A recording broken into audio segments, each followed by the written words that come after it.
రణరంగంగా మారింది నేపాల్ రాజధాని కాఠ్మండు.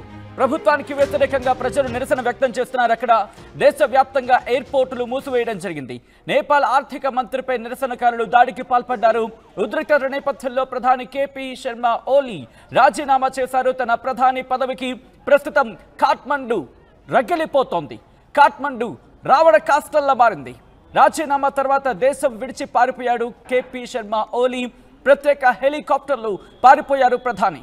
దుబాయ్లో తలదాచుకున్నట్లు అనుమానం వ్యక్తమవుతున్నాయి. విజువల్స్ మీరు చూస్తున్నారు.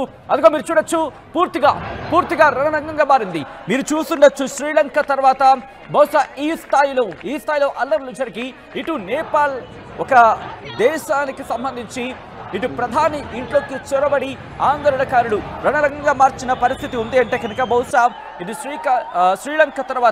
శ్రీలంక తర్వాత జరిగిన ఇంకొక ఉద్యమంగా చెప్పుకోవచ్చు, లేకపోతే ఆందోళనగా చెప్పుకోవచ్చు. ప్రస్తుతం ఇటు నేపాల్ రాజధాని కాఠ్మండులో ఎటువంటి పరిస్థితి ఉందో మీరు చూస్తున్నారు.